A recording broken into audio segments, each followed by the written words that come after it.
దేవుని నామానికి స్తోత్రములు. మీ అందరికీ కూడా ప్రభు పేరిట వందనములు తెలియజేస్తూ ఉన్నాను.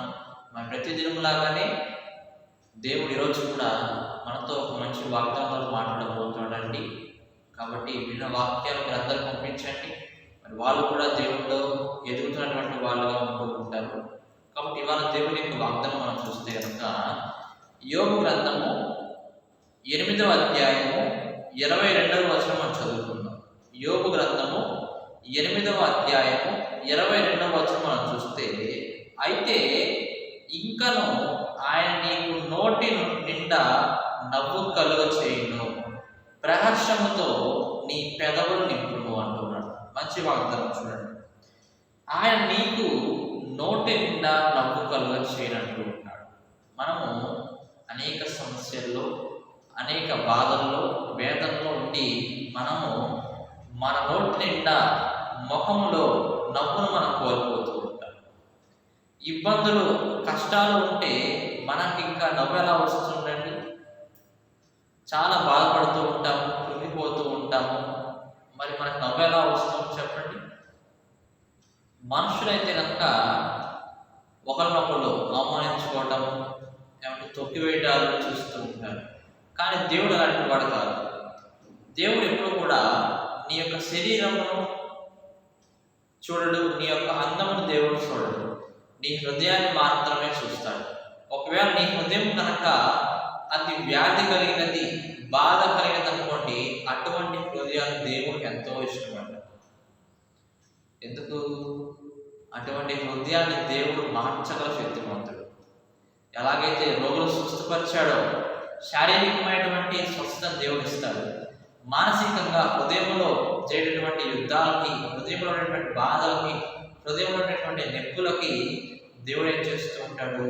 ఒక వైద్యుడు లాగా మనకి మనం స్వస్థపరుస్తూ ఉంటాం. మన సంతోషాన్ని దేవుడు కలిగిస్తూ ఉంటాడు. చాలా మంది అనుకుంటూ ఉంటారు, మా బాధలు ఉన్నాయి కదా, అందుకనే మేము ఇట్లా ఉంటూ ఉన్నాము, దేవుడు మాకు ఏ సహాయం చేయడం లేదు అనుకుంటూ ఉంటారు. కానీ నిజమైన దేవుడు బిడ్డ ఎలా ఉంటారంటే, నేను చెప్తున్నాను, నీతిమంతులు నీతికి తగినట్లుగా సంతోషిస్తూ ఉంటారు.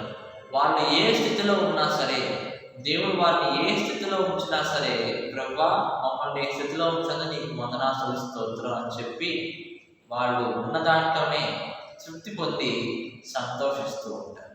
నీతిమంతులు ఆ విధానం చేస్తారు. ఎవరికైతే కనుక ఈ లోకం మీద ఆశ ఉండదో, ఈ డబ్బు మీద ఆశ ఉండదో, లోకం నుండి అందం మీద ఆశ ఉండదో, వాళ్ళు ఏం చేస్తూ ఉంటారండి? మాకు అది లేదు, మాకు ఇది లేదు, పక్కింటి వాళ్ళకి అలా ఉన్నది, మాకేం అసలు ఏమీ లేదు, దేవుడు నమ్ముకోవడం వల్ల మాకేం వస్తున్నది అని చెప్పి బాధపడుతూ ఉంటారు. చాలా మరి వేదంలో వెళ్ళిపోతూ ఉంటారు. అయితే మనకి ఏది వచ్చినా సరే ముందుగా మనం ఏం చేయాలి? దేవుడితో మనం చెప్పుకొని ఆయన మీద మనం భారం వేసినప్పుడు అటువంటి సమయాల్లో మనకి దేవుడు నవ్వును కలుగ చేస్తూ ఉంటాడు.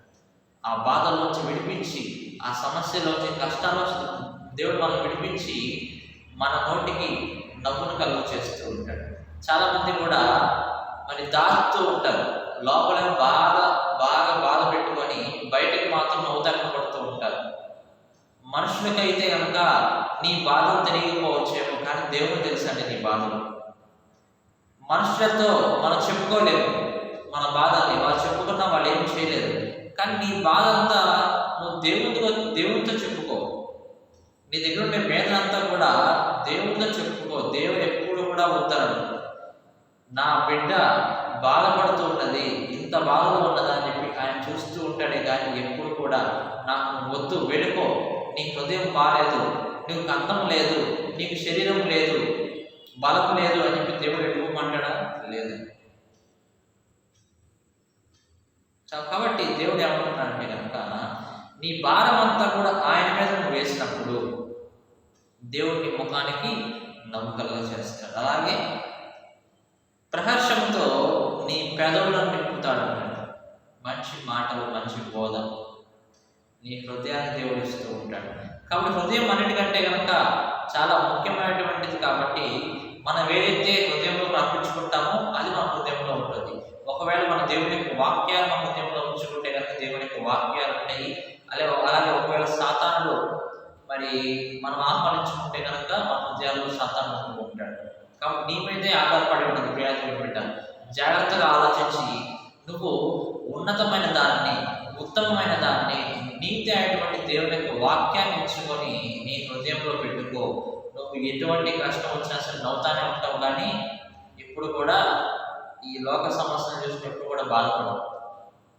దేవుడు బాధపడద్దు అంటూ ఉన్నాడు, నేను మీకున్నాను అని మాకు ఒక భరోసా దేవుడు ఇస్తూ ఉన్నాడు. మానవులు అయితే ఈరోజు ఉంటారు, రేపు వెళ్ళిపోతారు, కానీ దేవుడు అలా కాదండి. ఎంతో గొప్పవాడు కాబట్టి ఆయన మనకి ఏం చేస్తున్నాడు, నేనున్నా తోడుగా. నీ తల్లిదండ్రులు వదిలిపెట్టినా సరే, నీ బంధువులు వదిలిపెట్టినా సరే, నేను నీ తోడుగా ఉన్నానని చెప్పి దేవుడు మనకు చెప్పి మన నోటికి ఆయన నమ్మకం చేయవాడుగా ఉంటున్నాడు. కాబట్టి ఈ భక్తులను బట్టి ప్రార్థన చేయండి. ప్రభువా, మా నోటి నవ్వు కలుగచేయి నాయన, మా పాపను క్షమించి ప్రభువా, మా స్థితిని మార్చు నాయన.